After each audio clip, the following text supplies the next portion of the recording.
Autant il ne faut pas se plaindre de ses difficultés, autant il ne faut pas trop se réjouir de ses succès. Car ni l'une ni l'autre ne dure.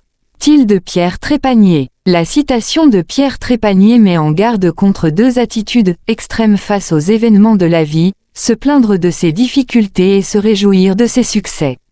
Selon Trépanier, ni l'une ni l'autre de ces attitudes ne sont durables ou bénéfiques sur le long terme. Cette sagesse s'applique à la façon dont les individus traversent les hauts et les bas de l'existence. Se plaindre de ses difficultés peut être une réaction naturelle face à l'adversité. Cependant, Trépanier souligne que cette attitude n'est pas souhaitable. Se lamenter constamment sur ses problèmes peut en effet bloquer la capacité de l'individu à les affronter et à s'en sortir.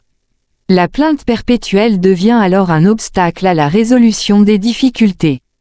À l'inverse, se réjouir excessivement de ses succès peut aussi s'avérer problématique. L'euphorie et la fierté sont des sentiments agréables, mais leur expression démesurée peut nuire à l'humilité et à l'équilibre de la personne. Un triomphalisme démesuré peut notamment conduire à une forme d'aveuglement face aux défis à venir. Selon Trépanier, ni la plainte ni la célébration ne durent. Tous les événements, qu'ils soient positifs ou négatifs, ont une nature éphémère. Se focaliser de manière obsessionnelle sur l'un ou l'autre risque donc de passer à côté de la réalité fluctuante de l'existence. La sagesse prônée par Trépanier consiste à adopter une attitude plus nuancée et équilibrée face aux aléas de la vie. Il s'agit de ne pas se laisser submerger par les émotions, qu'elles soient de l'ordre de la tristesse ou de la joie. Cette modération permet de mieux traverser les épreuves et de mieux savourer les moments heureux. Cette citation fait écho à de nombreuses traditions philosophiques et spirituelles qui encouragent la recherche d'un juste milieu.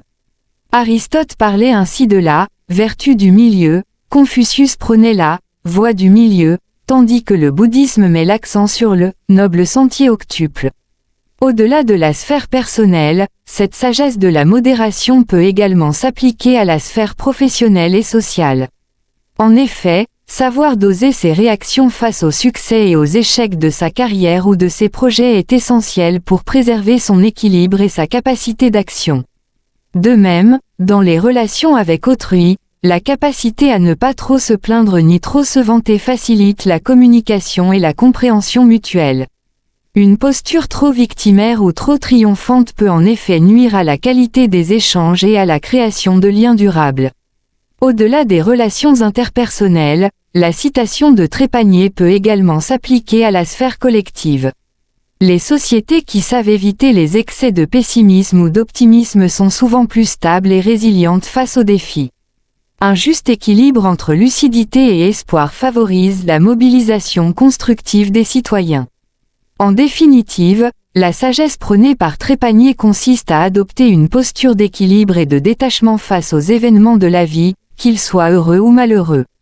Cette attitude permet de mieux traverser les aléas de l'existence, de préserver son intégrité et de contribuer de manière positive à la vie en société.